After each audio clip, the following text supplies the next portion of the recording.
You know the saying, never judge a book by its cover. Well, guess what? When it comes to YouTube, nobody listens to that advice.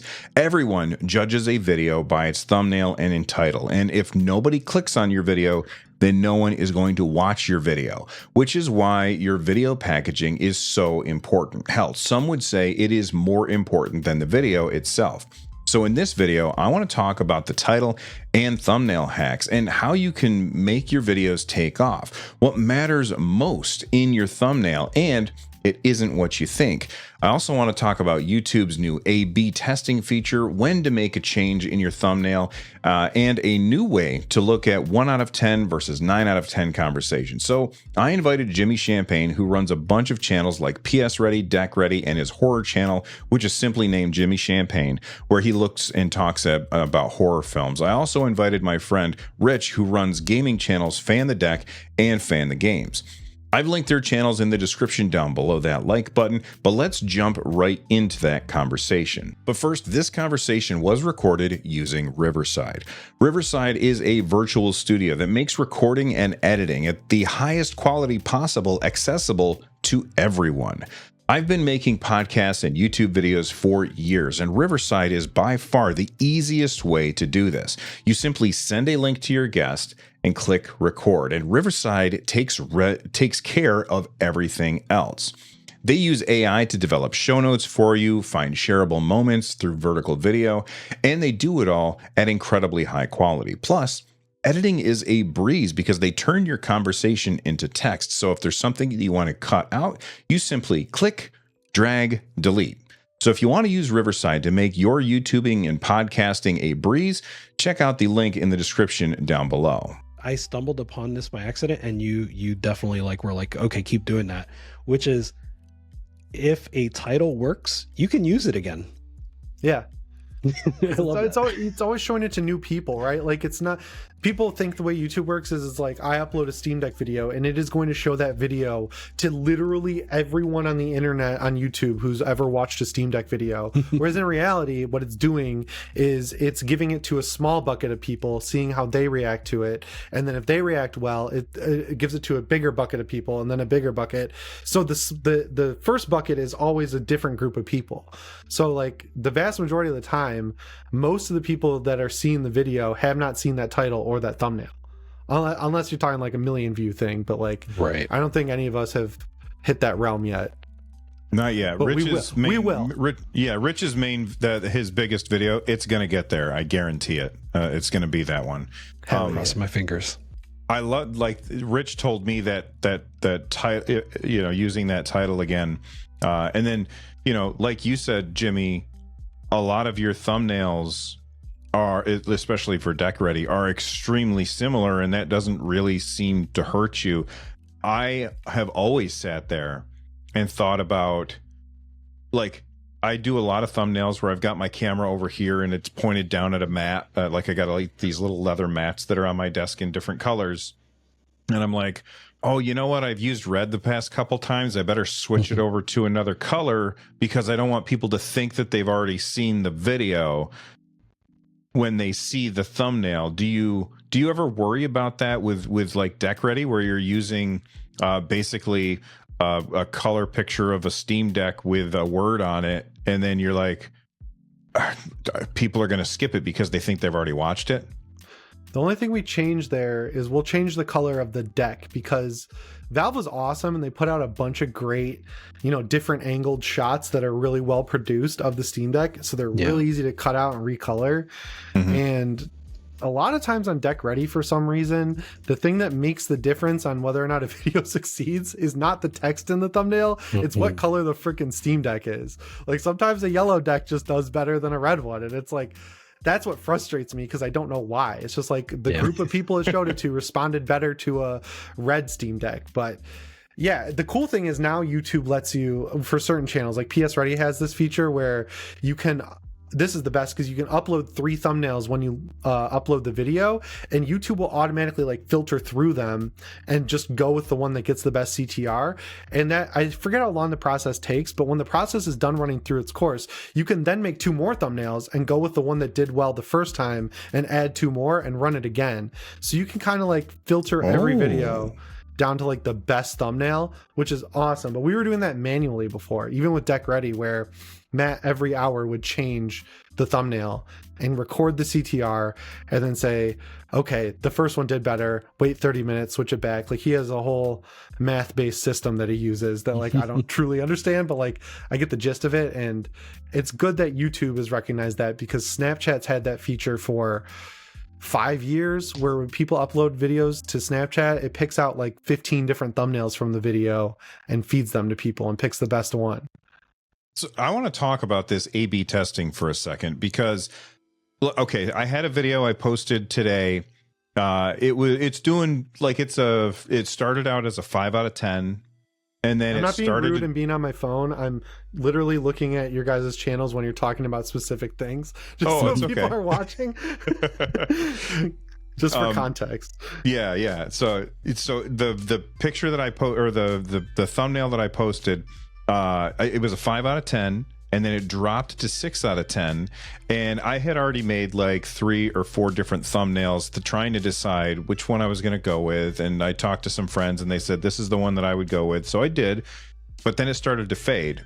And it's like when I launch one and it's a 9 out of 10, I spring into action right away. I'm like, okay, I need to change it right now. But when it's a 5 out of 10, I'm like, I could hurt it, but, or at least this is what's happening in my head. And maybe I'm wrong about this, but I always think I could hurt how it's doing now by making a change, and I could push it into that lower half, or maybe I'll push it into the upper half. And so when it's in the middle, that decision-making process like is really tough for me. So number one, I cannot wait until everybody gets this A/B testing feature, and I didn't even know that you could run it multiple times. But number two, what do you do when it's a 5 out of 10, or do you just say, well, we just change it all the time anyway?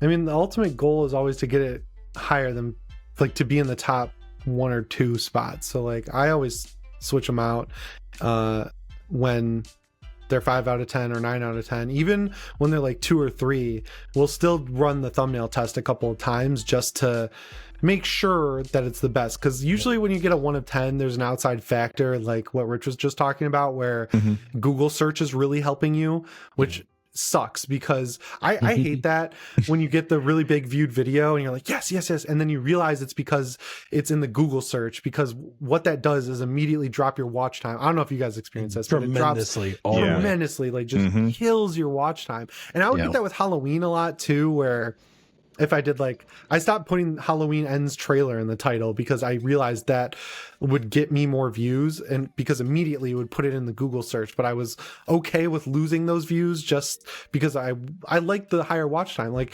it hurts inside when I'm making a video and I'm spending all this time on it, and then, you know, it gets 4 minutes of retention. I'm like, shit, no one watched it. I hate that. But we switch out thumbnails when they're 5 out of 10 or 3 out of 10 or 9 out of 10, just because you might find an even better one. Even if it's at 1 of 10, you might get it to be like even higher. But like, and you can always switch it back. That's true. But you said you were doing that when you had the A/B testing feature. Do you do that on your other channel that doesn't have the A/B testing? Yeah, Deck Ready we do it on. My Halloween channel, I like my small little audience that I recognize like every name in the comments now from that channel. Like I've one of my best friends I made through the comments on the Halloween channel. His name's Grayson. We started talking and then started playing Fallout together, and then he was at my wedding. So that channel's a little different. Amazing. It's like a hobby. Yeah. What about you, Rich? How do you feel about it, those 5 out of 10s? Is that an easy decision for you or no? No, I'm similar to you, Bill. It's hard to say, and I take a lot of context into account. Like, in November, I had just this like wild run, right, where like every video was hitting. So it got to the point where I was like, I know that at some point I'm going to get a 5 out of 10, and there's not going to be much I can do about it. And that happened. And then also recently, like, I got a video where it was my most recent video where the view duration was good, the click-through rate was good, just the views were low. And I'm like, there's nothing I can do about that, right? Like I can't control that. The CTR looks good to me. The watch time is definitely good. So I'm just going to leave it as is. So I didn't change it at all. Yeah, sometimes that happens when, I mean, you look at your CTR and the CTR is good, but there's, you know what I wish we could do? I wish we could see our CTR not compared against our other videos, but compared against the other videos that are being served alongside this without telling us what the videos are.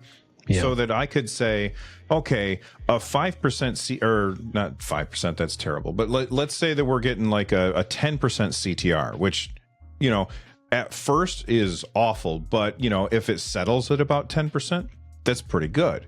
And I can look at that and be like, okay, 10% after a while, that's a pretty decent CTR, but it's not getting views. How come? Well, because if you look at the range of videos that are being shown alongside your particular video, they're getting like a 13 or 14% CTR. So you can only compare your stuff against your channel, but YouTube compares your stuff against all the other channels. So even when you get a good CTR but low views, you're like, what the hell is happening here? You know? Yeah. And then the other thing is when you have low views, the reason that your CTR is so high is because it's your most loyal viewers that saw it and they clicked on it, and other people didn't. Yeah, the impressions are. Yeah, how are the impressions on that video, Rich? I mean, if that's just it, right? Like the CTR is great, so that means the impressions are not that great compared to other videos. And that's just because YouTube can't find the audience, so it's like YouTube's fault. Like they can't find the right people to feed it to, but then it just gives up after a while. It says, "No, this video is a dud. Sorry." But then sometimes you know you have a video like that where it's like a 6 or a 7 to 10, and it does what you just said, and then a week later, YouTube's like, "Oh wait, I know what to show this to," and then it just blows up. And that's what always bugs me, because there's no rhyme or reason to it, and I don't like when it's not something that I can like make meaningful changes from with the data, right? Like at a certain point, it's just YouTube decides that you're screwed, and you just literally can't do anything about it. But sometimes they rescue your video too. Like I had a video that was this kind of a video essay about Valve, and like I launched it, it was doing well, 2 out of 10, typical for me, goes up, flat lines, and then I sent this screenshot to Rich at some point, like 36 or 37 days later, it took off like a rocket, and now it's like somewhere around 120,000 or something like that, which for my channel is very good.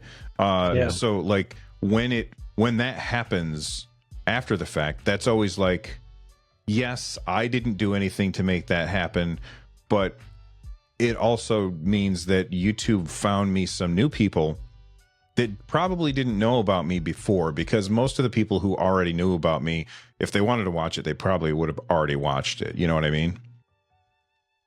Yeah. And that's happened to me on my Halloween channel a bunch, where I did a video called, it was like, I actually made a video about why I thought Ash vs. Evil Dead was going to get canceled, and then it did a week later. So I just switched the title really quick to why Ash vs. Evil Dead is canceled. And then that video, I think that's still one of the most watched videos on my horror channel, just because that tiny little change got it fed to the right audience. And that frustrated me, because I'm like, dang, it is just like stuff that small that can hurt you. Yep. Yeah, there's definitely like a timing aspect to it in that way, right? So like I had a Steam Deck, what eventually became like my starter guide, right? And it started as my starter guide, but the problem is all of the people that watch my channel regularly do not need a Steam Deck starter guide. They're fine.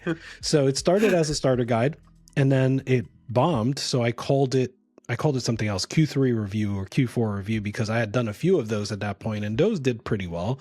So I changed it. It did better. And then just a month or two passed, and the views had completely died down, and I changed it back to starter guide.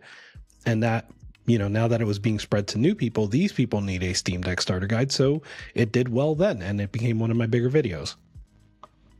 Yeah, I know when you change go ahead. Sorry, Jimmy. Oh, sorry. I know when you change the title or thumbnail, it gives you a re-up, like it refeeds it out, to a newer group of people. So you hit the jackpot. That's awesome. I love that. Being able to do that 3 times is fantastic. But sometimes, no matter what you do, a video is just going to die. And when that happens, and it will, you'll feel like a failure. You'll want to quit. But instead of quitting, you should redefine what success is. So if you want to know how to do that, watch this video right here.